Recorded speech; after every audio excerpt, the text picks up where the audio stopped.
realize that the point of maximum danger is the point of minimum fear. You go out the night before and you take a drink with your friends and somebody says, yeah, we should go skydiving tomorrow. And you go, yeah, we'll go skydiving tomorrow. Yeah, yeah. And you go, yeah. And everybody goes, yeah. Right? And you go home by yourself. You're like, Right? And you're like, well, I mean, they was drunk too. Right? So maybe they not, maybe, I mean, we don't have to go. We don't have to do it. So then that night you're laying in your bed and you just keep, and you're terrified. You keep imagining over and over again jumping out of an airplane and you can't figure out why you would do that, right? And you're laying there and you have the worst night's sleep of your life, but you still have the hope that your friends were drunk, right? So you wake up the next day and you go, down and you say where you were going to meet and everybody's there. You're like, oh, shit.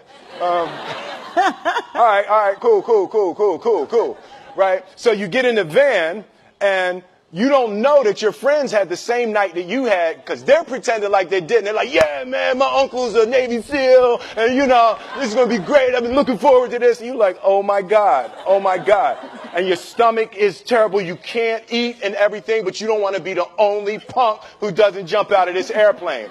So you get there, everything's normal. So you fly and you go up to 14,000 feet and you notice there's a light. It's red and it's yellow and green, right? So right now the light's red. So then you start thinking at some point the light's going to go green, but you don't know what's going to happen, right? And you wait and it goes yellow and the light goes green and somebody opens the door. And in that moment you realize you've never been in a freaking airplane with the door open.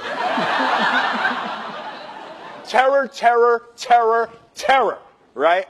So you go and then, if you were smart, you sat in the back so you don't go first, right?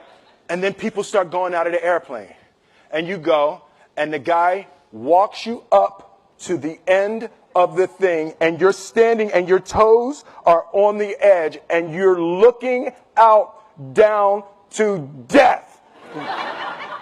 And they say, on 3. And they say, 1, 2. And he pushes you on 2 because people grab on 3. Right? Right? And you go, and you fall out of the airplane. And in 1 second, you realize that it's the most blissful experience of your life. You're flying, right? It doesn't feel like falling, right? It's like you actually are kind of held a little bit by the wind, and then you start falling, and there's zero fear. You realize that the point of maximum danger is the point of minimum fear. It's bliss. It's bliss. And you're flying. Right? And you're doing that. And then 20 seconds, 25 seconds, 40 seconds. And you have enough time to just kind of be like, oh, shit, that's that building. I saw like that one. Oh, you can see the ocean. Right? You start doing all of that. And the lesson for me was, why were you scared in your bed the night before? What do you need that fear for?